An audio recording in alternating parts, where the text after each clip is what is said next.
ఓం నమః శ్రీ యతిరాజాయ వివేకానందసూరయే సచ్చిత్సుఖస్వరూపాయ స్వామినే తాపహారిణే. స్వామి వివేకానంద సంపూర్ణ గ్రంథావళి నుంచి వాల్యూమ్ 1లో పతంజలి యోగ సూత్రాలను మనం చదువుతున్నాము. ఈ పతంజలి యోగ సూత్రాల్లో మనకు 4 చాప్టర్స్ ఉంటాయి. 4 చాప్టర్స్లో ఫస్ట్ది సమాధి పాదము, రెండవది సాధనా పాదము, మూడవది విభూతి పాదము, 4వది కైవల్య పాదము. ఈ పతంజలి యోగ సూత్రాలు మెయిన్గా మన మనస్సుని ఏ విధంగా నియంత్రించుకోవాలి, కంట్రోల్ చేసుకోవాలి అన్న విషయంపై చెప్తుంది అనమాట. చాలా డీప్గా సూక్ష్మంగా చెప్తుంది ఇది. ఇందులో ఫస్ట్ సమాధి పాదం గురించి చెప్తున్నారు. సమాధి అంటే యాక్చువల్గా కాన్సన్ట్రేషన్ అనమాట. ఏది మనం కావాలనుకుంటే దానిపైన మైండ్ని ఏ విధంగా కాన్సన్ట్రేట్ చేయాలి. ఈ సమాధి పాదంలో ఈ కాన్సన్ట్రేషన్స్, రకరకాల కాన్సన్ట్రేషన్స్ గురించి చెప్తారు. దాని తర్వాత సాధన, అంటే ఆ కాన్సన్ట్రేషన్ రావాలంటే సాధన ఎలా చేయాలి అన్నదంటే రెండో దాంట్లో ఉంటుంది. ఫస్టే మనకి ఏం చెప్తున్నారన్నమాట, మనకు వచ్చే రిజల్ట్స్, మనకు కాన్సన్ట్రేటెడ్ మైండ్ ఉంటే ఎటువంటి రిజల్ట్స్ వస్తాయి అన్నది ఫస్ట్ చెప్తారు. తర్వాత ఏం చెప్తారంటే దానికి ఏ విధంగా సాధన చేయాలి. సాధన చేసిన తర్వాత కొన్ని మహిమలు వస్తాయి అన్నమాట. ఇలా చేస్తూ చేస్తూ పోతే మనకు చాలా శక్తులు వస్తాయి. వాటి గురించి చెప్తారు నెక్స్ట్ 3వ దాంట్లో. ఇంకా 4వ దాంట్లో కైవల్యం అంటే మనకి మొత్తం మోక్షం వస్తుందన్నమాట. అంటే ఈ భవబంధాల నుంచి మనము మోక్షాన్ని, అంటే ఫ్రీడమ్ అనేది మనకు వస్తుంది. సో ఈ 4 పాదాల్లో ఉంటుంది. మనం మొట్టమొదటిది సమాధి పాదంలో ఉన్నాం. సమాధి పాదంలో మొట్టమొదటి ఏం చెప్తారు ఆయన, మైండ్ అనగానే చిత్త వృత్తులు. మైండ్లో ఒక లేక్ లాగా ఉంటుంది, ఒక సరస్సు అనుకోండి. అందులో అలలు ఎలా ఉంటాయో నీళ్ళపైన, ఆ విధంగా మన ఆలోచనలు కూడా మైండ్ పైన అలలు కింద అలా వస్తూనే ఉంటాయన్నమాట. సో ఆ ఆలోచనల్ని నిరోధించుకోవడం, నియంత్రించుకోవడమే యోగం. ఎలా నియంత్రించుకోవాలి అని ఫస్ట్ దాంట్లో మనకు స్టార్ట్ చేస్తారనమాట. ఎప్పుడైతే ఆలోచనలు లేవో మనసులో, వృత్తులు ఎప్పుడైతే లేవో అప్పుడు ఏమవుతుందన్నమాట, మైండ్ స్థిరం అవుతుంది. స్థిరం అవడం వల్ల మీకు ఏమవుతుంది, అసలు ఏదైతే సత్యం ఉందో దాని యొక్క తత్వాన్ని మనం అర్థం చేసుకోగలుగుతాం అన్నమాట, సత్యాన్ని.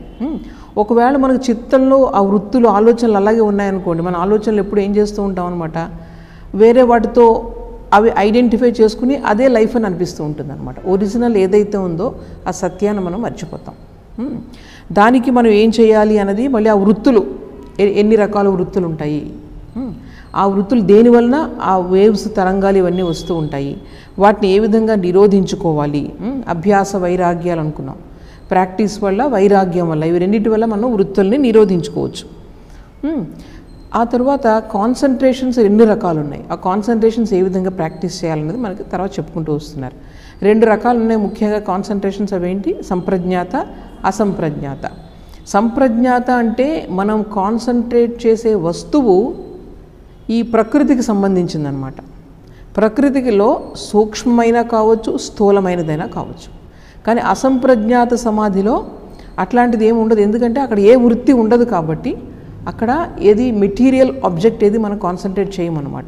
అన్ని వృత్తులు ఎప్పుడైతే తగ్గిపోతాయంటే కాన్సన్ట్రేషన్ బాగా లోతుగా వెళ్ళే కొద్దీ ఏమవుతుంది, వృత్తులు తగ్గిపోతాయి. మనం ఏదైనా ఒక విషయం పైన మనం కాన్సన్ట్రేట్ చేయగలుగుతున్నాము అంటే మన మనసులో ఎప్పుడైతే వేరే ఆలోచనలు లేవో అప్పుడే మనం కాన్సన్ట్రేట్ చేయగలం. మనం ఏదైనా ఒక సబ్జెక్ట్ చదవాలనుకోండి, ఆ సబ్జెక్ట్ మీద మన కాన్సన్ట్రేషన్ ఎప్పుడు వస్తుంది, వేరే విషయాలు మీకు ఎక్కువ మీ మైండ్లో లేనప్పుడే మీరు కాన్సన్ట్రేట్ చేయగలరు. అలా కాకుండా మైండ్ ఆల్రెడీ మీకు చాలా వాటితో ఉందనుకోండి, మీరు కాన్సన్ట్రేట్ చేయలేరు. ఏవైతే మైండ్ డీవియేట్ చేస్తుందో అటువంటి విషయాలన్నీ కూడా మనసులో ఉన్నాయనుకోండి, అప్పుడు ఏమవుతుంది, కాన్సన్ట్రేషన్ ఉండదు అటువంటి మైండ్కి. అందువల్ల దీనిని, ఈ చిత్తవృత్తులు ఎప్పుడైతే మొత్తం అన్నీ కూడా సబ్సైడ్ అయిపోయావు, నువ్వు అలా కూర్చొని ఉంటావు, ఏ ఆలోచన నీకు రాదు. అది కంప్లీట్ ఒక బ్లిస్ఫుల్ స్టేట్ అనమాట. అది అక్కడ ఏది ఉండదు. ఇంకా నువ్వు కావాలంటే ఆలోచిస్తావు, లేకపోతే ఆలోచించవు. ఈ స్టేజ్కి మనం వచ్చినప్పుడు ఈ అసంప్రజ్ఞాత సమాధి అనేది కలుగుతుందన్నమాట. అంటే ఏ వృత్తి ఇంక ఉండదు. అదంతా కూడా వరుసగా డిస్కస్ చేస్తారు. ఈ సంప్రజ్ఞాత సమాధిలో స్థూల వస్తువులు, అంటే ఏదైనా సరే, ఒక దేవతా విగ్రహం అనుకోవచ్చు, లేకపోతే ఒక మంచి ప్రకృతి దృశ్యం అనుకో, దాని మీద కాన్సన్ట్రేట్ చేస్తాం. సూర్యుడు ఉదయం అప్పుడు సూర్యుడు ఎలా ఉంటాడో ఆ సూర్యుడి పైన కాన్సన్ట్రేట్ చేస్తాం. ఇవన్నీ కూడా ప్రకృతిలో ఉండేటువంటి వస్తువులు స్థూలమైనవి. స్థూలమైనవి అంటే మన ఇంద్రియాలు ఏవైతే గ్రహించగలవో, ఈ ఇంద్రియాలు ఏవైతే గ్రహించగలవో వాటిని స్థూల విషయాలు అంటారు. నెమ్మదిగా కాన్సన్ట్రేషన్లో నీకు పట్టు వచ్చిన తర్వాత నెక్స్ట్ వాటికి వెళ్ళాలన్నమాట. ఇది ఒకరోజు ఆగిపోకూడదు. కొంచెం ఏదో నాకు ఇప్పుడు సపోజ్ నేను కాన్సన్ట్రేట్ చేస్తున్నాను ఒక భగవంతుడి రూపం పైన, అది కొంచెం నాకు కనిపించింది స్టడీగా కొన్ని సెకండ్స్, నాకు అంతా అయిపోయింది అనుకుంటారు అందరూ, నేను చాలా గెయిన్ చేశాను. కానీ అది ఫస్ట్ స్టేజ్ కూడా కాదు. అది దీనికి ఇంకా డీప్గా వెళ్ళి ఆ వస్తువులు నెమ్మదిగా ఆ కాన్సన్ట్రేషన్ ఎలా మారుతుంది వస్తువులపై నుంచి నెమ్మదిగా మనసు పైన. మనసు ఎలా ఉంది, మనసు ఎలా పనిచేస్తుంది, తర్వాత ఒక ఆలోచన వచ్చినప్పుడు ఆ ఆలోచన లోపల ఎలాగ జ్ఞానం కింద మారుతుంది. ఒక వస్తువు నేను చూస్తున్నాను, చూసిన వెంటనే అది ఫలానా వస్తువు అని నాకు తెలుస్తుంది. అది ఎలా కలుగుతుంది? మనం అనుకున్న ఆలోచన చేస్తాం వచ్చేస్తుంది అనుకున్నా, కానీ యోగులు ఏం చేస్తారనమాట, ఆ జ్ఞానం ఎలా కలుగుతుంది దానిపైన కూడా వాళ్ళు కాన్సన్ట్రేట్ చేస్తారు. అది ముందు సమాధిలో వస్తున్నప్పుడు కాన్సన్ట్రేషన్ పెరిగే కొద్దీ కూడా లోపల నెమ్మదిగా బాహ్య వస్తువు నుంచి ఈ లోపల అంతరేంద్రియం ఏదైతే ఉందో మనస్సు పైన మనం కాన్సన్ట్రేట్ చేయగలుగుతాం. మనసులో ఈ చలనం ఎలా కలుగుతుంది, ఆ లోపలికి ఎలా వస్తువును లోపల తీసుకుంటున్నాం, అది ఎలా మన జ్ఞానాన్ని కలిగిస్తుంది, ఇవన్నీ కూడా యోగులు కాన్సన్ట్రేట్ చేసుకుంటూ వెళ్తారనమాట. సో ఇవన్నీ కూడా చాలా డిఫరెంట్ స్టేజెస్ ఉన్నాయి, చాలా రకాలు మీకు చెప్పాను కదా.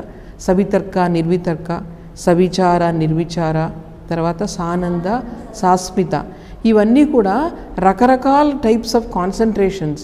ఏంటి, బాహ్య వస్తువు యొక్క దానిని బట్టి, అది సూక్ష్మమైనదా స్థూలమైనదా దాన్ని బట్టి వచ్చే కొద్ది మీకు సాస్మిత సమాధిలో ఏంటి, కేవలం అహంకారం మీదే వాళ్ళు. అహంకారం అంటే నీకు ఏముండదు అనమాట, నీ బాడీ గుర్తు రాకూడదు, నీకు అక్కడ నీ మైండ్ గుర్తు రాకూడదు, ఒక ఆలోచన రాకూడదు. నెమ్మదిగా ఏదైతే అహం నేను అనే ఒక థాట్ ఉంటుందో అక్కడ కాన్సన్ట్రేట్ చేయాలన్నమాట. అక్కడ కాన్సన్ట్రేట్ చేసినప్పుడు వాళ్ళు నెమ్మదిగా బాడీ లెస్నెస్ని ఫీల్ అవుతారు ఆ సమాధిలో. ఆ కాన్సన్ట్రేషన్లో కంప్లీట్గా ఏంటనమాట, ఇంక అసలు వాళ్ళకి బాడీ ఉందన్నదే తెలియదు.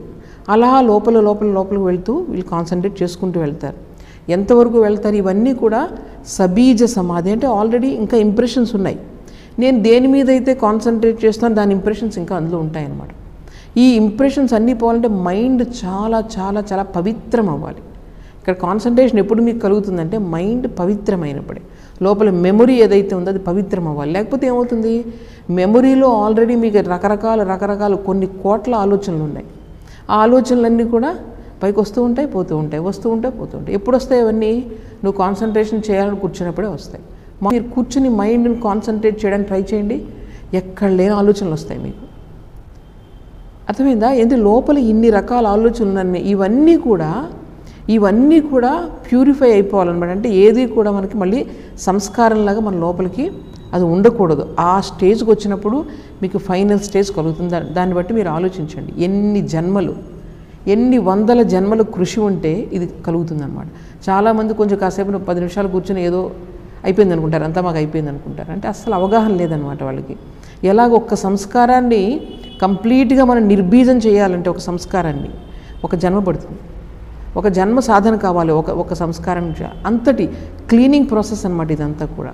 ఎంత నువ్వు డీప్గా ఎంత టైం దానికి వెచ్చిస్తావు కాన్సన్ట్రేషన్. ఇలా మాటలు చెప్తే రాదు, అది మాటలు చెప్పి ఉపన్యాసాలు ఇవ్వడం వల్ల అది రాదు, కేవలం సాధన వల్లే వస్తుంది. సాధన వల్ల కూర్చుంటే నెమ్మదిగా మనసులో లేయర్స్ అన్నీ కూడా మనకు ఒక్కొక్కటి కనిపిస్తూ ఉంటాయి అన్నమాట. ఏ లేయర్లో ఏ థాట్స్ ఉన్నాయి అవన్నీ కూడా మన మనసు మన ముందు అలా అద్దంలో చూపించినట్లు వస్తుంది ఈ ధ్యానం అది చేస్తే కనుక. సో ఈ విధంగా మనం చేస్తున్నప్పుడు రకరకాల మెథడ్స్ అవన్నీ కూడా చెప్పుకుంటూ వస్తున్నారు.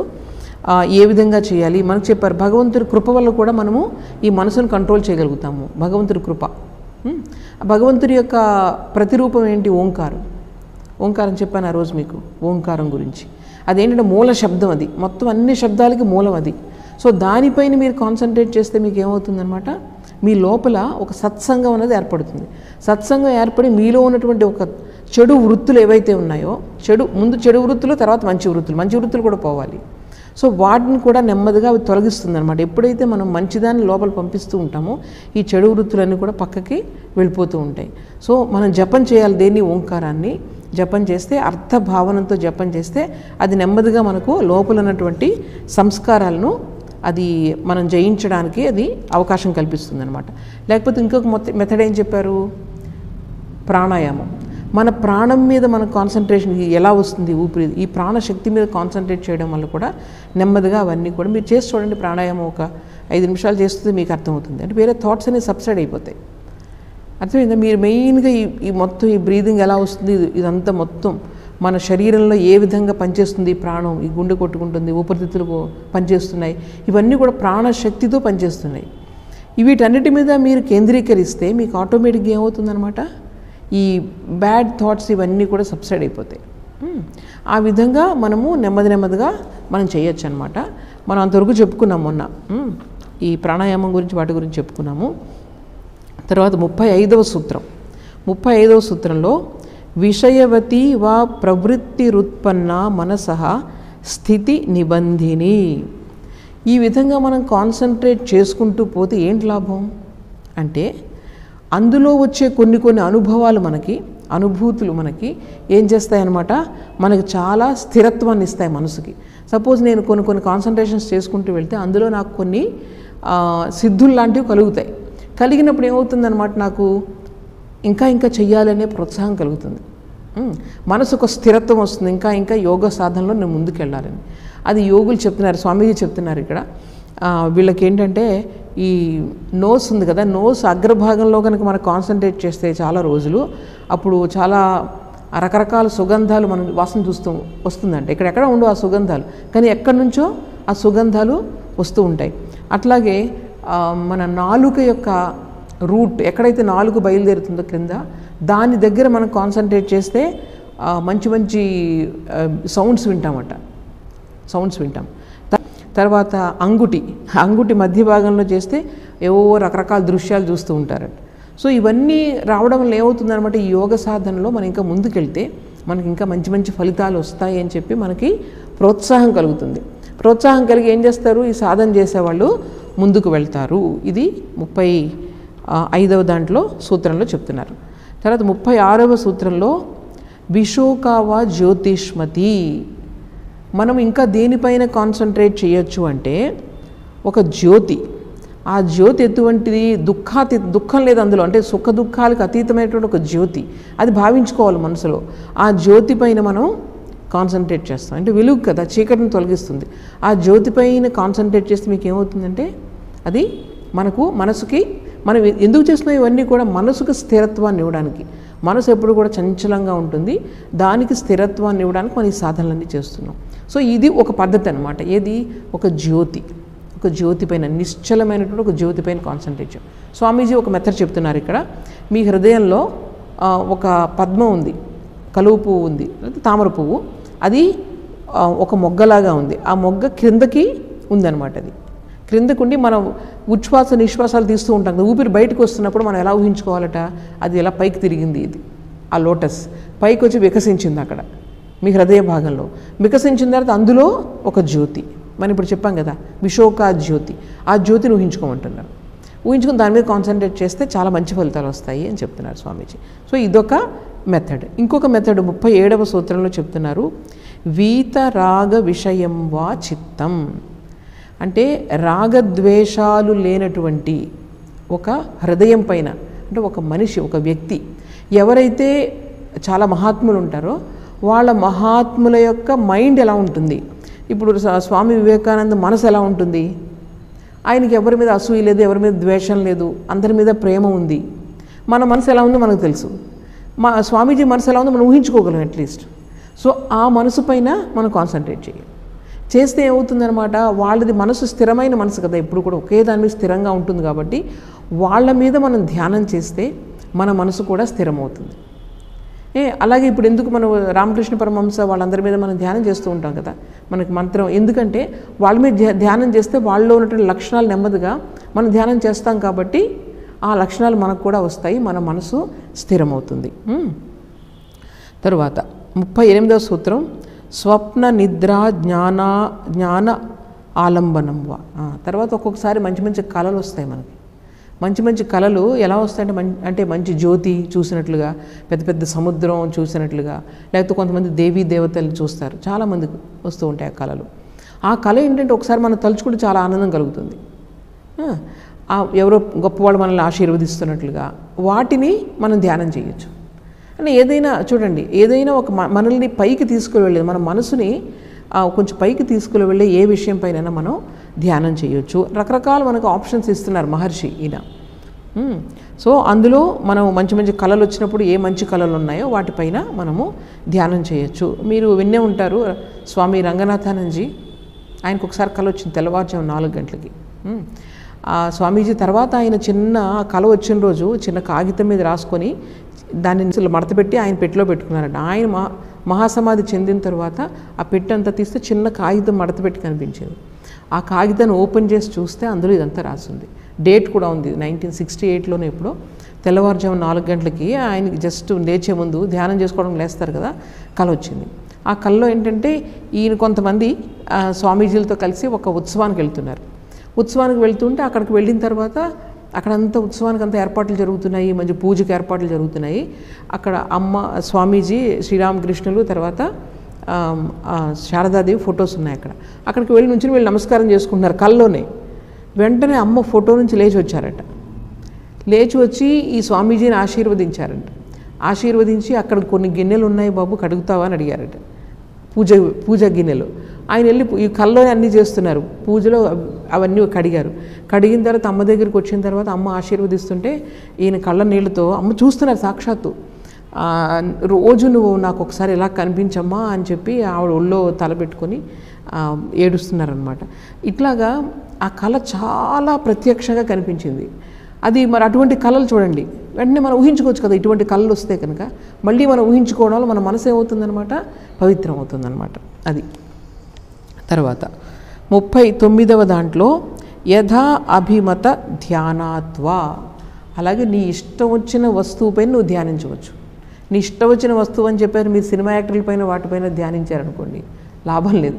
మంచి విషయం మరి స్వామీజీ చెప్తున్నారు. ఇది ఇష్టం వచ్చిన వస్తువు అంటే నీకు ఏది ఇష్టమో, జిలేబీ అంటే నీకు ఇష్టమైన జిలేబీ పైన ధ్యానిస్తే జిలేబీలాగే ఉంటుంది రిజల్ట్ కూడా. సో మంచి విషయాన్ని మన మనసును ఉచ్చస్థాయికి తీసుకెళ్లే విషయాలపైన మనము ధ్యానించాలి. సద్విషయాలు, ఒక మంచి స్థలం, విశాలమైన స్థలం, ఈ సూర్యోదయం, సూర్యాస్తమయం, ఇటువంటి విషయాలపైన ఏకాగ్రతను కలిగిస్తే, ఎందుకంటే ఆ ప్రకృతి మనకు ఒక విధమైన ఏకాగ్రతను కలిగిస్తుంది. ఎప్పుడైనా సైలెంట్గా ఉంటుంది అటువంటి టైంలో దాన్ని మనం అలా మనసులో ఊహించుకుంటూ ఉంటే కనుక మన మనసు కూడా స్థిరమవుతుంది. ఈ విధంగా విషయ వస్తువు ఎలా ఉండాలి అన్నది ఇక్కడ ఒక్కొక్కటి చెప్పుకుంటూ వస్తున్నారు. ఇంకోటి పరమాణు 40వ సూత్రం, పరమాణు పరమ మహత్వాంతః అస్య వశీకారః. ఈ పరమాణువు నుండి ఒక అనంతమైన వస్తువు వరకు కూడా మనము ధ్యానించవచ్చు. దేని మీద ధ్యానించినా సరే నీకు ఆ స్థిరత్వం అనేది కలుగుతుంది.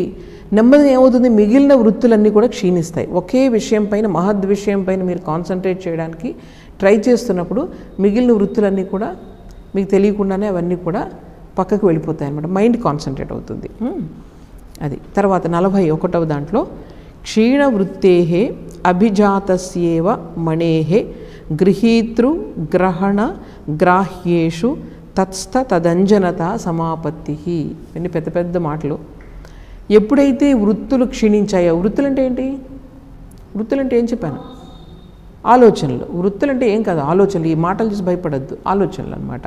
ఆలోచనలు ఎప్పుడైతే క్షీణిస్తాయో అప్పుడు ఏమవుతుందట, నెమ్మదిగా మనకు ఈ గృహీతృ గ్రహణ గ్రాహ్య, ఏదైనా ఒక విషయాన్ని మనం గ్రహించేటప్పుడు మూడు ఉంటాయి. గ్రహించేటటువంటి వ్యక్తి, గ్రహించబడే విషయం, గ్రహించే విధానం. వీటి త్రిపుటి అంటారు. తెలుసు కదా, ఎవరైతే ధ్యానం చేస్తారో వీళ్ళు, తర్వాత ధ్యానం చేయబడే వస్తువు, ధ్యానం చేసే విధానం.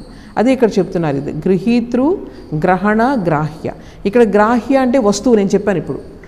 మనం గ్రహించేటటువంటి వస్తువు ఏది, పెద్ద స్థూల వస్తువు కావచ్చు, సూక్ష్మ వస్తువు కూడా కావచ్చు. అది ఆబ్జెక్ట్ అనమాట. అది తర్వాత గ్రహించే వాళ్ళు ఎవరు, నేను, నా మైండ్, అంతే కదా. మైండ్ ద్వారానే గ్రహిస్తున్నాము. యాక్చువల్గా గ్రహించేది ఎవరు, పురుషుడు, అంటే ఆత్మ. మనలో ఉన్న ఆత్మ గ్రహిస్తుంది. ఇన్స్ట్రుమెంట్ ఏది, మైండ్. అర్థమైందా? ఈ మూడు ఉంటే కానీ మీకు అక్కడ జ్ఞానం కలుగుతుంది అనమాట. సో ఇక్కడ ఏంటంటే వరుసగా మనం ఏం చేస్తున్నాం అనమాట, గ్రాస్ ఆబ్జెక్ట్ నుండి ఫైన్ ఆబ్జెక్ట్ వరకు మనం వస్తున్నాము. ఈ విధంగా మనం దేని మీద అయితే ధ్యానిస్తున్నామో దాని మీద మనకు కాన్సన్ట్రేషన్ కుదిరిందనుకోండి, అప్పుడు ఏమవుతుందనమాట, ఆ వస్తువుతో మనం మమైక్యం చెందుతాం. ఎలా మమైక్యం చెందుతామంటే, ఒక ఎర్రటి పుష్పం ఉందనుకోండి, దాని ముందు ఒక స్ఫటికాన్ని పెట్టాం, క్రిస్టల్ గ్లాస్ పెట్టి దూరం నుంచి చూస్తే మీకు ఏమవుతుంది, స్ఫటికం ఎలా కనిపిస్తుంది, స్ఫటికం ఎర్రగా కనిపిస్తుంది. ఈ విధంగా తాదాత్మ్యం చెందుతుందన్నమాట. మనసు దేని మీద మీరు కాన్సన్ట్రేట్ చేస్తున్నారో దానితో ఏం చేస్తుంది, ఇది తాదాత్మ్యం చెందుతుంది. ఇలా చేస్తూ ఉంటే కనుక తాదాత్మ్యం చెందుతుందని చెప్తున్నారు. అర్థమైందా? తర్వాత 42వ దాంట్లో తత్ర శబ్ద అర్థ జ్ఞాన వికల్పై సంకీర్ణ సవితర్క సమాపత్తి. ఇక్కడ చూడండి, ఇక్కడ సవితర్క అని అప్పుడు వచ్చింది, మనకు గుర్తుందా? ఆ సవితర్క సమాధిలో ఏమవుతుందన్నమాట, శబ్దము అర్థము జ్ఞానము. ఇక్కడ చూడండి, చాలా ఇంపార్టెంట్. ఇక్కడ మనకు మామూలుగా మన మైండ్ ఉంది కదా, మన మైండ్లో ఒక శబ్దం వినగానే మనకి జ్ఞానం ఎలా కలుగుతుంది అన్నది ఇక్కడ చెప్తున్నారు. ఇక్కడ ఇప్పుడు మైండ్ ఒక సరస్సు అనుకుందాం.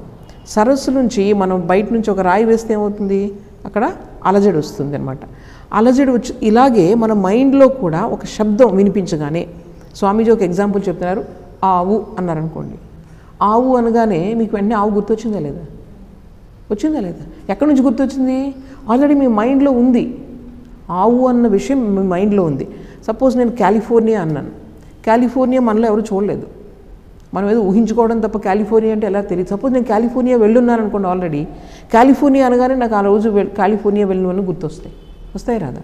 అట్లా ఏమవుతుందంటే, అంతకుముందు ఆ శబ్దం మన దాంట్లో ఒక వేవ్ని క్రియేట్ చేసి ఉంది ఆల్రెడీ. సో ఇప్పుడు మనకి ఆ ఆవు అని రాగానే మనకి ఏమవుతుందనమాట, అక్కడ ఒక తరంగం ఏర్పడింది మైండ్లో. ఆ తరంగం ఏర్పడి అంతకుముందు ఉన్నటువంటి ఆ మెమొరీని అది బయటికి తీసుకొచ్చింది, ఆవు అన్నదాన్ని చూస్తున్నాం మనం. అలాగే చాలామంది అంటారు, మరి వేరే టైంలో కూడా మనకు ఆవు గుర్తొస్తుంది కదా. ఆవు ఎవరు ఏం మాట ఆవు అనకపోయినా మనకు ఒక్కొక్కసారి ఆవు గుర్తొస్తూ ఉంటుందా లేదా అంటే, అప్పుడు ఏంటంటే స్వామీజీ ఏం చెప్తున్నారు ఎక్స్ప్లెనేషన్ అంటే, లోపల నువ్వు బయటికి శబ్దం నువ్వు వినకపోవచ్చు, కానీ లోపల నువ్వు ఆవు అని లోపల నువ్వు మానసికంగా నువ్వు అనుకుంటావు, లేకపోతే ఆవు గుర్తురాదు. మీరు ఎక్స్పెరిమెంట్ చేసి చూడండి. శబ్దము అర్థము జ్ఞానము ఈ విధంగా లోపల అలా క్రియేట్ అయింది కదా. అంటే మైండ్కి అలా క్రియేట్ అవ్వడం అంటే ఏంటి, ఈ శబ్దం వెళ్ళి నా చెవిలోకి వెళ్ళింది, ఈ చెవి నుంచి లోపల ఆ వైబ్రేషన్ ఎక్కడికి వెళ్ళింది, నా బ్రెయిన్లోకి వెళ్ళింది. బ్రెయిన్లోకి వెళ్ళిన తర్వాత రియాక్షన్ ఏమైంది, అది ఆవు అనే జ్ఞానం మనకు కలిగింది.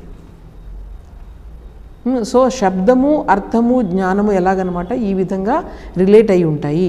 వీటి మూడిటికి డిఫరెన్స్ చూడడం మామూలు ప్రజలకి సాధ్యం కాదు, ఎవరికి సాధ్యం కాదు ఇది. అయితే ఇంకా హయ్యర్ కాన్సన్ట్రేషన్కి వెళ్తే మనం ఇది కూడా చూడొచ్చట, ఎట్లాగ శబ్దం నాలో అంటే అక్కడ ఆపేయచ్చు దాన్ని. లోపల ఇంప్రెషన్ నేను క్రియేట్ అవ్వకుండా శబ్దం వచ్చిన తర్వాత అది లోపలికి వెళ్ళకుండా నేను ఆపచ్చు. యోగులు చేయగలరా పని. సో ఒక శబ్దం విన్న తర్వాత అది ఏ విధంగా అది ఒక వేవ్ కింద వెళ్ళి లోపలికి వెళ్ళి జ్ఞానం కింద మారి నా మనసులోంచి బయటకు వస్తుంది ప్రతిక్రియలాగా, అదంతా కూడా యోగులు చూడగలుగుతారు. ఇంకా ముందు సవితర్క సమాధిలో ఆ డిఫరెన్స్ తెలియదు.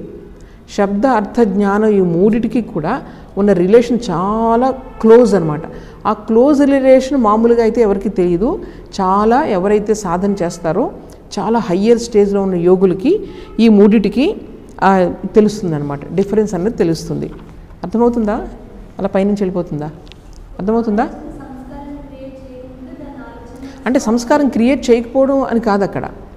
అంటే దాని యొక్క డివిజన్ ఎలా, ఇప్పుడు ఫ్రాక్షన్ ఆఫ్ ఏ సెకండ్లో జరిగే ఈ పని, ఆ పనిని యోగులు they can be conscious of it, how it is forming the wave, how it is forming the samskar, how it is rising, ఇవన్నీ కూడా వాళ్ళు చూడగలుగుతారనమాట. అంటే కాన్సన్ట్రేషన్ అంత డీప్ అయితే బయట ప్రపంచం ఏం తెలియదు, నువ్వు ఇక్కడ కూర్చొని ఉన్నావు ఏమీ తెలియదు బయట ప్రపంచం. అంత కాన్సన్ట్రేషన్ డీప్ అయితే ఏంటనమాట, ఎవ్రీథింగ్ యూ కెన్ అండర్స్టాండ్ మైండ్లో ఏమవుతుంది అన్నది. అది అక్కడ చెప్పడం. అది నువ్వు కంట్రోల్ ఎలాగైనా కంట్రోల్ చేసుకోవచ్చు. వాళ్ళు ఏదంటే అది జరుగుతున్నాడు, ఆ మైండ్కి అంత పవర్ వస్తుంది కాన్సన్ట్రేషన్కి. ఇదంతా అంతే. అందుకని వాళ్ళే పెద్ద పెద్ద గొప్ప దేవతల కింద, ఎవరికైతే ఇంత కాన్సన్ట్రేషన్ యోగులు ఉన్నారో వాళ్ళే గొప్ప దేవతల కింద మనకి ఇవన్నీ కూడా ఈ ప్రకృతి శక్తులు వాళ్ళే నియంత్రిస్తూ ఉంటారని చెప్తారు, మన శాస్త్రాలన్నీ అలా చెప్తాయి. తర్వాత 43 స్మృతి పరిశుద్ధౌ స్వరూపశూన్య ఇవ అర్ధమాత్ర నిర్భాస నిర్వితర్క. ఇది ఇప్పుడే మనం చెప్పుకున్నాం. ఎప్పుడైతే ఈ సమాధి నిర్వితర్క సమాధిలోకి ఎప్పుడు వస్తుందన్నమాట, ఇది ఇంక అసలు ఏంటంటే కంప్లీట్గా ప్యూరిఫై అయిపోతుంది. ఈ మైండ్, చిత్తం అనేది కంప్లీట్గా ప్యూరిఫై అయిపోయి అప్పుడు మొత్తం దేని మీద అయితే మనం కాన్సన్ట్రేట్ చేస్తున్నామో దాని యొక్క తత్వం అంతా మనకు అర్థమైపోతుంది. పూర్వం మన వాళ్ళందరూ, ఋషులందరూ ఎలాగ ఈ జ్ఞానాన్ని సంపాదించారు మనం ఎప్పుడు చెప్పుకుంటూ ఉంటాం. ఎలా వచ్చింది వాళ్ళకి? మైక్రోస్కోప్లు లేవు, వాళ్ళకి టెలిస్కోప్లు లేవు. ఎట్లా తెలిసింది వాళ్ళకి? లోపల ఎన్నో విషయాలు వాళ్ళు చెప్పారు మనకి. ఈరోజు సైన్స్ చెప్తున్న విషయాలని మన వాళ్ళు చెప్పారంటే this is the method they use to follow. దేని మీద మనం కాన్సన్ట్రేట్ చేస్తే దాని యొక్క మొత్తం దాని గురించి అంతా కూడా వాళ్ళకి అర్థమయ్యేది అనమాట. సో తర్వాత 44 ఏతయైవ సవిచార నిర్విచారాచ సూక్ష్మ విషయ వ్యాఖ్యాత. ఆ రోజు చెప్పుకున్న సమాధుల్లో మనం దేన్నైతే ధ్యానిస్తామో ఆ వస్తువును బట్టి మనకి రకరకాలు ఉంటాయి. ఇప్పుడు నిర్విచార సవిచార అని చెప్తున్నారు. అంటే నిర్విచార సవిచార అంటే ఏంటి? అక్కడ మనం ధ్యానం చేసే వస్తువు స్థూలమైనది కాదు, సూక్ష్మమైనది అయితే అక్కడ నిర్విచార సవిచార అంటారనమాట. అర్థమైందా? సో ధ్యానం చేసే వస్తువు సూక్ష్మమైన వస్తువు అంటే ఏది కావచ్చు? సూక్ష్మమైన వస్తువు అంటే మీకు 24 తత్వాలు చెప్పాను కదా, గుర్తున్నాయి పవన్? సాంఖ్యంలో 24 తత్వాలు చెప్పాను కదా. పంచమహాభూతాలు, పంచ తన్మాత్రలు, పంచ జ్ఞానేంద్రియాలు, ఆ పంచ కర్మేంద్రియాలు, తర్వాత మనస్సు, అహంకారం, బుద్ధి, తర్వాత అవ్యాకృత ప్రకృతి అంటే అన్మానిఫెస్టెడ్ నేచర్, దాన్నే ప్రధాన అంటారనమాట. సో ఈ 24 తత్వాల్లో నేను ఫస్ట్ మీకు చెప్పింది ఏంటి? వ్యక్త ప్రకృతి అంటే ఇదంతా. ఏ విషయం మీరు తీసుకున్న వ్యక్త ప్రకృతి ప్లస్ పంచమహాభూతాలు అంటే పృథివీ, నీరు, ఇవన్నీ పంచమహాభూతాలు, ఇవే ప్రైమరీ ఎలిమెంట్స్, గ్రాస్ ఎలిమెంట్స్. ఇవన్నీ కూడా స్థూల ప్రపంచంలోకి వస్తాయి కదా. అప్పుడు మనం వాటి మీద మనం కాన్సన్ట్రేట్ చేసినప్పుడు ఏంటవుతుంది? అది నిర్వితర్క సర్వితర్క సమాధి అవుతుంది. ఇక్కడ ఈ విషయాలు అక్కడి నుంచి మీరు పంచ జ్ఞానేంద్రియాలు, పంచకర్మేంద్రియాలు, పంచ తన్మాత్రలు, ఈ మనస్సు, బుద్ధి, అహంకారం, అవ్యాకృత ప్రకృతి, వీటిలో ఏ విషయాన్ని మీరు తీసుకున్నా మన ఇంద్రియాలు గ్రహించే విషయాలు కాదవి. వాటి మీద మీరు విషయ వస్తువును దాన్ని తీసుకుంటే సవిచార సమాధి, నిర్విచార సమాధి అనేది వస్తుందన్నమాట. సో ఇది తేడా ఇక్కడ. 40వ సూత్రంలో చెప్తున్నారు, 46వ సూత్రంలో ఏం చెప్తున్నారంటే ఇప్పటివరకు మనం చెప్పుకున్న సమాధులన్నీ కూడా, సమాధి అంటే కాన్సన్ట్రేషన్, ఈ ఏకాగ్రతలన్నీ కూడా ఏవి? సబీజ సమాధులు. సబీజ అంటే విత్ సీడ్ అంటే ఏంటనమాట? మనం అన్నీ కూడా కంట్రోల్ చేసుకుంటున్నాం కాన్షియస్గా, కానీ మనకు అన్కాన్షియస్గా లోపల దాని యొక్క ఇంప్రెషన్స్ ఉన్నాయి, బీజాలు ఉన్నాయి. మన యొక్క ఈ ఆలోచనలన్నీ బీజాలు అంటే సబీజంగా నాశనం అయినప్పుడే అవి మనకు ఏ విధమైనటువంటి వృత్తుల్ని క్రియేట్ చేయకుండా ఉంటాయి.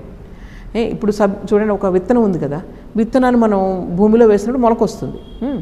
విత్తనం అసలు మొలకెత్తకూడదంటే ఏం చేయాలి? మనం దాన్ని బాగా వేయించేసాం అనుకోండి, బాగా వేయించేసాం, వేడిగా వేయించేస్తే విత్తనం మొలకెత్తుతుందా? మొలకెత్తదు. ఆ విధంగా నిర్బీజ అంటే ఏంటనమాట, ఇంకా అవి దాని నుంచి స్ప్రౌట్స్ రాకూడదు, ఆ విధంగా కంట్రోల్ అయిపోవాలి. ఆ విధంగా కంట్రోల్ అవ్వాలంటే దేని ద్వారా కంట్రోల్ అవ్వాలి? మనం కాన్షియస్గా ఏదైతే కాన్సన్ట్రేట్ చేస్తున్నామో దాని యొక్క ప్రభావంతో అవన్నీ కూడా కంట్రోల్ అయిపోవాలి, తర్వాత వస్తుంది అది. సో ఇప్పుడు మనం చెప్పుకున్నవన్నీ కూడా సబీజ సమాధులు విత్ సీడ్. అవన్నీ కూడా సీడ్ ఉంది, ఇంకా కూడా ఫైనల్ కాదు అది. ఒకవేళ ఇక్కడ నేను ఆగిపోయాను అనుకో, నేను సమాధి కాన్సన్ట్రేటెడ్ ఇక్కడ ఆగిపోయాను అనుకో, అప్పుడు ఏమవుతుంది అనమాట? నాకు ఏమొస్తుంది? ప్రకృతి లయ పురుషుల కింద నేను ప్రకృతిలో లీనమైపోతాను. Not final liberation. పురుష దాంట్లో మన సత్తాలో అప్పటికి వెళ్ళలేము. ప్రకృతిలోనే నేను లీనమైపోయి, ఇదిగో ఇప్పుడు ఇవన్నీ వర్షాలు, ఇవన్నీ కొంతమంది శక్తులు ఉన్నాయి కదా, ఆ విధంగా నేను ఒక ఆధిపత్యాన్ని ప్రకృతిలో పొందుతాను అనమాట. ఆ స్టేజ్కి వెళ్ళిన వాళ్ళకి ప్రకృతిని కంట్రోల్ చేసే శక్తి ఉంటుంది. వర్షాలు రావాలంటే వస్తాయి, వాళ్ళు వర్షాలు రావాలనుకుంటే వచ్చేస్తాయి, ఆగిపోమంటే ఆగిపోతాయి, ఆ శక్తి ఉంటుంది వాళ్ళకి. సో వీళ్ళు ప్రకృతి అంటే ప్రకృతి మీద మంచి ఆధిపత్యం వస్తుంది, కానీ ఫైనల్ లిబరేషన్ మాత్రం రాలేదు. ఫైనల్ లిబరేషన్ అంటే ఏంటనమాట? ప్రకృతి యొక్క ప్రభావం నుంచి బయటకు వచ్చేయాలి ఈ జీవాత్మ, అది ఫైనల్ లిబరేషన్. తర్వాత 47లో నిర్విచార వైశారద్యే అధ్యాత్మ ప్రసాద. అచ్చా, నేను ఇంతవరకు చేశాను, ఎంత కష్టపడి నేను కాన్సన్ట్రేట్ చేశాను, నిర్విచార సమాధి అని చెప్పాను కదా, సూక్ష్మ విషయాలపై కూడా నేను కాన్సన్ట్రేట్ చేసినప్పుడు మరి నాకు ఏంటి రిజల్ట్ ఏంటి? అంటే అప్పుడు చెప్తున్నారన్నమాట, రితంభర ప్రజ్ఞ, మీరు వినే ఉంటారు ఈ వర్డ్ని, రితంభర ప్రజ్ఞ వస్తుంది. ఎటువంటి జ్ఞానం మీకు కలుగుతుందంటే మొత్తం సత్యం, అంటే మొత్తం ఏదైతే ట్రూత్ ఉందో ఈ ప్రపంచంలో, ఇది కాదు ఈ ప్రపంచ జ్ఞానం కాదు, ప్రాపంచిక జ్ఞానం, ఈ చెట్లు ఇలా ఉన్నాయి, మొక్కలు ఇలా ఉన్నాయి, మనుషులు ఇలా, దిస్ ఇస్ ప్రాపంచిక జ్ఞానం, సామాన్య జ్ఞానం. ఏదైతే సత్యంతో నిండిన జ్ఞానం అన్నది మీకు వస్తుంది. రితంభర అంటే రితం అంటే సత్యం, ట్రూత్, దాంతో నిండిన జ్ఞానం కలుగుతుంది. క్లియర్గా కనిపిస్తుంది ఏది సత్యం ఏది అసత్యం అనేది క్లియర్గా కనిపిస్తుంది. అది రితంబర ప్రజ్ఞ అన్నది మీకు కలుగుతుందన్నమాట.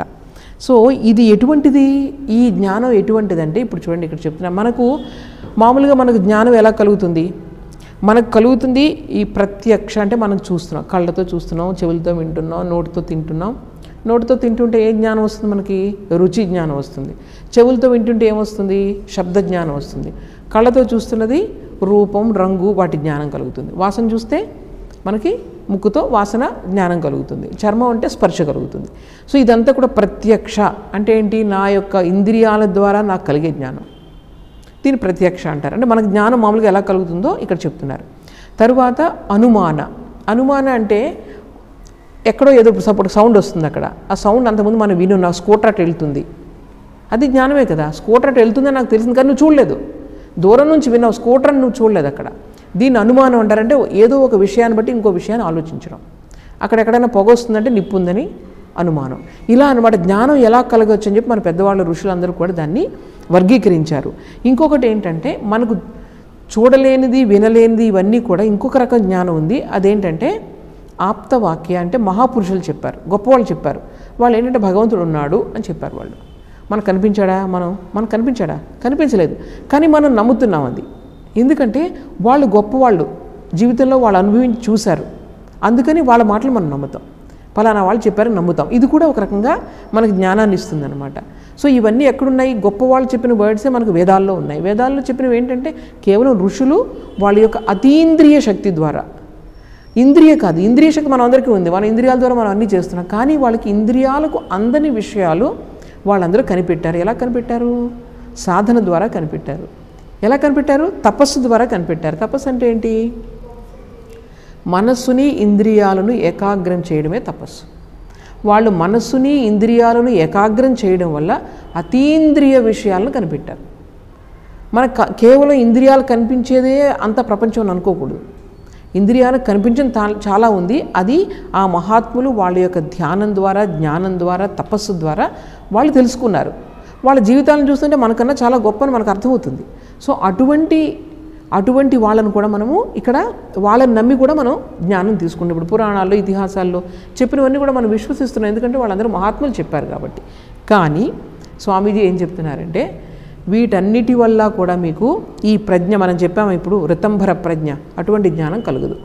మీరు ఎన్ని వేదాలు చదవండి, ఎన్ని కంఠస్థం చేయండి, ఎన్ని స్వామీజీ పుస్తకాలు చదవండి, ఎన్ని క్లాసెస్ వినండి, మాట్లాడండి, దాని నుంచి ఈ రితంభర ప్రజ్ఞ, ఏదైతే సత్యంతో కూడిన ప్రజ్ఞ, ఇంట్యూషన్, అది దాని ద్వారా కలుగదు అని చెప్తున్నారు. దేని ద్వారా కలుగుతుంది, దేని ద్వారా కలుగుతుంది, ఏదైతే మహాత్ములు చెప్పారో దానిని అనుసరించడం ద్వారా, సాధన చేయడం ద్వారా, పాటించడం ద్వారా. ఇంత కాన్సన్ట్రేట్ చేస్తే అది కనిపిస్తుంది, ఇంత కాన్సన్ట్రేట్ చేస్తే అది వస్తుందని చెప్పి ఎన్నిసార్లు చెప్పినా నీకు అదేం కలగదు. మళ్ళీ నెక్స్ట్ మూమెంట్ నువ్వు మామూలుగానే ఉంటావు. కానీ కూర్చొని వాళ్ళు ఏదైతే చెప్పారో గంటలు నువ్వు ప్రాక్టీస్ చేస్తే, బాడీని మైండ్ని స్థిరపరచుని ప్రాక్టీస్ చేస్తే నీకు అది కలుగుతుంది. అది ఇక్కడ చెప్తున్నారు. అంటే ఏంటనమాట, ఒక్కటి గుర్తుపెట్టుకోవాలి మనం ఇక్కడ, మనము ప్రతిదానికి రీజన్ అంటే తర్కబద్ధంగా ఉండాలంతా కూడా. ఇప్పుడు పలానాది అది ఉందంటే దాని వెనుక అక్కడ పొగ వస్తుంది, అక్కడ నిప్పు ఉంది కాబట్టి మనం ఒప్పుకుంటాం. కానీ కొన్ని తర్కానికి అందని విషయాలు కూడా ఉంటాయి. ఆ తర్కానికి అందని విషయాలు ఎందుకంటే మనం ఏదైనా మనం తర్కిస్తున్నాము, హేతుబద్ధంగా మనం చెప్పాలని చూస్తున్నాడు, దేంతో చేస్తున్నాం మనం, ఈ ఇంద్రియాలు, మనస్సు, ఇవి రెండే కదా ఇన్స్ట్రుమెంట్స్ మనకి. కానీ ఇంద్రియాలకు, మనస్సుకు అందని విషయాలు కొన్ని ఉన్నాయి. అక్కడ నువ్వు మొత్తం ఇదంతా కూడా తర్కం అన్నీ కూడా ఆగిపోతాయి అన్నమాట. అది మనం తెలుసుకోవాలి. అది ఉంది అని తెలుసుకుంటేనే దానికోసం మనం పాటుపడితే ఒక్కసారి అది వచ్చిందంటే మనకి ఇంక అసలు ప్రపంచం అంతా మనం ఏమి చేయక్కర్లేదన్నమాట. దానికి అదే సంస్కారాలన్నీ కూడా మనం ప్రయత్నం చేయక్కర్లేదు. ఇంకా అది ఆ ఇంట్యూషన్ అనేది వస్తుందన్నమాట. సో ఇక్కడ ఈ విధంగా వచ్చిన ప్రజ్ఞ మన యొక్క మొత్తం ఈ తర్కాలకి, ఇంద్రియాలు మనం గ్రహించే జ్ఞానానికి, వీటన్నిటికీ కూడా అతీతంగా ఉంటుంది అని చెప్తున్నారు. చూడండి తర్వాత 50వ దాంట్లో తజ్జహ సంస్కార అన్య సంస్కార ప్రతిబంధి. చూడండి అంటే దాని నుంచి వచ్చినప్పుడు మనం చెప్పుకున్నాం కదా, ఏ కాన్సన్ట్రేషన్ అయితే నేను చెప్పానో, ఈ నిర్విచార హయ్యెస్ట్ కాన్సన్ట్రేషన్ ఏదైతే చెప్పానో దాని నుంచి వచ్చే సంస్కారం. అంటే చూడండి ఈ విధంగా కాన్సన్ట్రేట్ చేయడం వల్ల మనకు ఒక సంస్కారం వస్తుంది, అంతే కదా, మైండ్ మీద ఇంప్రెషన్ పడుతుంది. ఆ సంస్కారం ఏం చేస్తుంది? అన్య సంస్కార ప్రతిబంధి, వేరే సంస్కారాలని సప్రెస్ చేస్తుంది. చూడండి అంటే ఒక సంస్కారాన్ని, దాన్నే ప్రజ్ఞా సంస్కారం అంటారు. ఆ ప్రజ్ఞా సంస్కారాన్ని మనం ఏం చేయాలి? మనం సృష్టించుకోవాలి మన జీవితంలో. ఆ ప్రజ్ఞా సంస్కారాన్ని సృష్టించుకుంటే మిగిలిన సంస్కారాలు ఆటోమేటిక్గా కంట్రోల్ అవుతాయి. మీకు ఎగ్జాంపుల్ చెప్తున్నాను. మన రామకృష్ణ పరమహంస జీవితం మీరు అందరూ చదివారు కదా, అందులో ఆయన తోతాపురి, ఆయనతో కాళీమాతని ఆరాధించేవారు. అంటే ఆయన ఏం చేస్తారు? కాళికామాత ఆయన అక్కడ ధ్యేయ వస్తువు. కాళికామాత ఎప్పుడు కాస్తే అప్పుడు కనిపిస్తూ ఉండేది ఆయనకి, అంత సజీవంగా కనిపిస్తూ ఉండేది. సో దాంతో చాలా అటాచ్మెంట్ వచ్చేసింది ఆయనకి. అయితే ఎప్పుడైతే ఈ అద్వైత సాధన చేయించడానికి ఒక తోతాపురి అని ఒక ఆయన వచ్చారు కదా, ఆయన వచ్చి అద్వైత సాధన చేయిస్తున్నారు. ఈయనకి వెంటనే అంటే జస్ట్ కొన్ని గంటలు చేయగానే కాన్సన్ట్రేషన్, అంత మైండ్ అంత చాలా హై లెవెల్ మైండ్ కాబట్టి ఆయన కాన్సన్ట్రేట్ చేయని చెప్తున్నారు. చెప్పిన వెంటనే ఆయన కాన్సన్ట్రేషన్ వచ్చిన తర్వాత ఈ కాళికాదేవి మూర్తిని చాలా జాజ్వల్యమానంగా చూస్తున్నారు లోపల.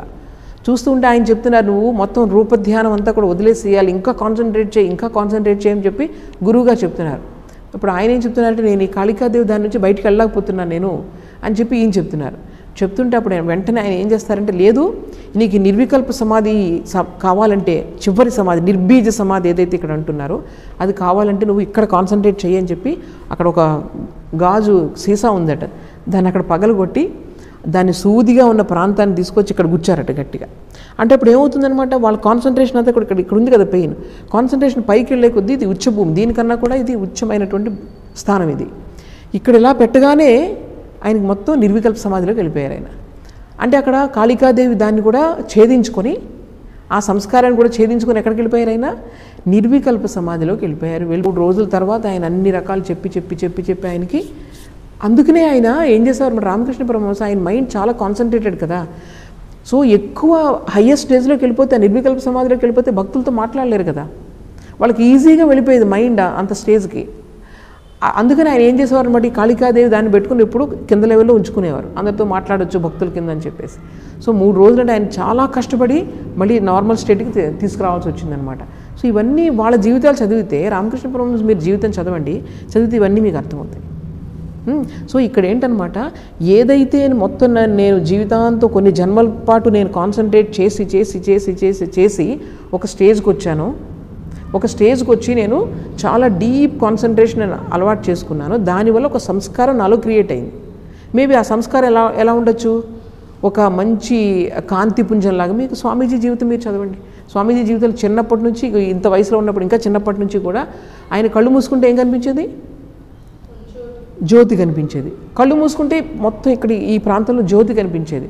ఆ జ్యోతిలో జస్ట్ ఆయన కాన్సన్ట్రేట్ చేస్తే బయట ప్రపంచాన్ని మర్చిపోయేవారు. అందుకనే పాము వచ్చిన ఏం తెలియదు, పిల్లలందరూ గొడవ చేస్తున్నారు, ఏం తెలియదు. ఎలా సాధ్యమైంది? లోపల ఆ ప్రజ్ఞా సంస్కారం చూడండి. ఇది ఈ ప్రజ్ఞా సంస్కారం అంత చిన్న వయసులో ఎలా వచ్చింది ఆ చిన్న వయసులో?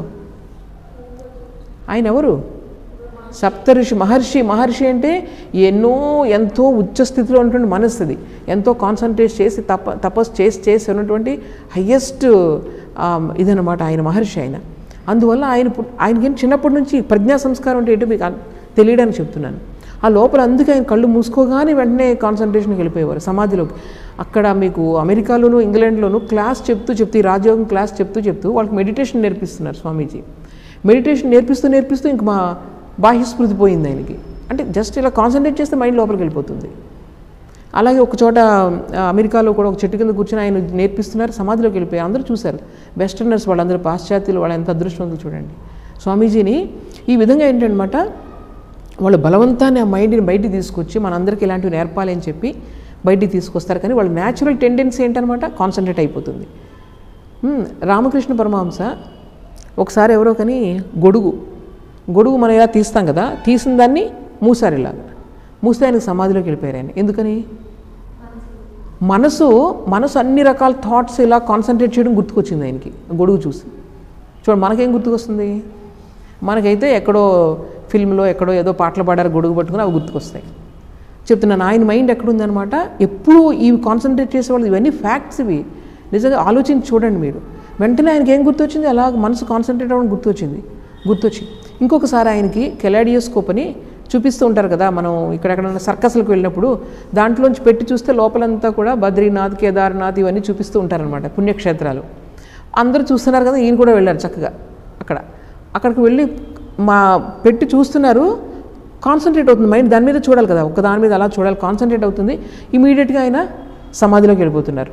ఇంకెక్కడ బద్రీనాథ్ దర్శనం అవ్వలేదు, కేదార్నాథ్ దర్శనం అవ్వలేదు. ఎన్నిసార్లు ట్రై చేస్తున్నారు కానీ మైండ్ కాన్సన్ట్రేట్ అయితే ఆయన సమాధిలోకి వెళ్ళిపోయేవారు. అంటే ఎంతటి మైండ్, ఏ రకమైన ట్రైనింగ్ చూడండి. అదనమాట. ఇవన్నీ కూడా ఎంత ఫ్యాక్ట్స్ అసలు బాప్రే, అసలు ఆలోచిస్తుంటే అనిపిస్తుంది అనమాట. ఇది జీవితం అంటే.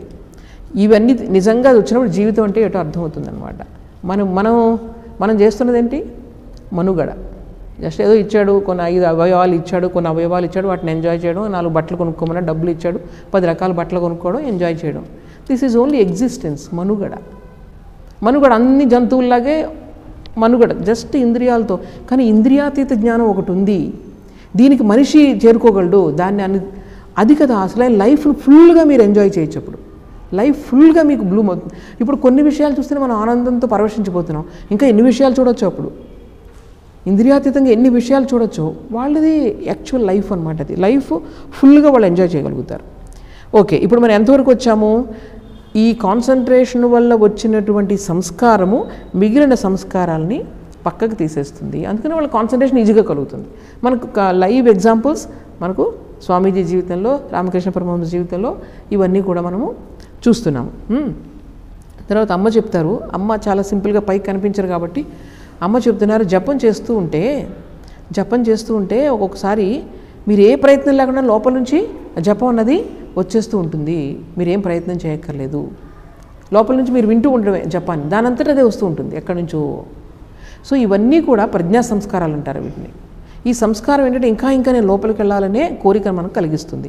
కానీ ఇవి కూడా మనకి ఇంకా ఫైనల్కి వెళ్ళలేదు, మనం ఫైనల్ స్టేజ్కి ఇంకా వెళ్ళలేదు. ఇప్పుడు ఇక్కడ 51వ సూత్రంలో చెప్తున్నారు, తస్యాపి నిరోధే సర్వనిరోధాత్ నిర్బీజ సమాధి. ఇది చివరి సూత్రం అన్నమాట. ఇది సమాధి పాదంలో. ఆ సంస్కారాన్ని కూడా కట్ చేస్తే, అప్పుడు నీకేం కలుగుతుంది? సర్వనిరోధాత్, అన్నీ కూడా నిరోధించబడతాయి, ఇంకేముండదు. అంటే ప్రకృతి అన్నదంతా కూడా నాశనం అయిపోయింది నీలో. ఇంక మిగిలింది ఏంటి? అది పురుష ఏదైతే అంటామో దాన్నే ఆత్మ అంటామో, అది ఒక్కటే మిగులుతుంది అనమాట. నిర్బీజ, ఏమి సీడ్స్ లేవు, సంస్కారాలు లేవు, ఏం లేవు. అలా కూర్చొని రమణ మహర్షిని చూశారుగా. రమణ మహర్షి ఎప్పుడు ఈ స్టేట్లో ఉండేవారు ఆయన. అంతే, ఇంకేమీ ఉండదు అసలు. అంటే ఏది నీకు బంధం లేదనమాట. ఇంకా ఏ స్టేట్ ఒకసారి ఆలోచించండి మీరు. సో ఇవన్నీ స్టేజెస్ ఆలోచించుకుంటే మీరు నెమ్మదిగా ఏంటంటే ఇంకా ఈ జీవితంలో కొంచెం ముందుకెళ్దాము మానసికంగా అన్న ప్రేరణ కలుగుతుంది. అందుకన్నా ఏం లేదు. సో ఇంతవరకు ఇది సమాధిపాదం అయిపోయింది. తర్వాత వచ్చే వారం దీని జిస్ట్ మొత్తం ఒకసారి చూసుకొని తొందరగా ఒక 10 నిమిషాలు తర్వాత ఏం చేద్దామంటే సాధనాపాదానికి వెళ్దాం అన్నమాట. ఎవరికన్నా ప్రశ్నలు ఉన్నాయా? ప్రశ్నలు ఆపేద్దామైతే మరి. ఓం అసతో మా సద్గమయ తమసో మా జ్యోతిర్గమయ మృత్యోర్మా అమృతంగమయ. ఓం శాంతి శాంతి శాంతి. హరి ఓం తత్సత్. శ్రీరామకృష్ణార్పణమస్తు.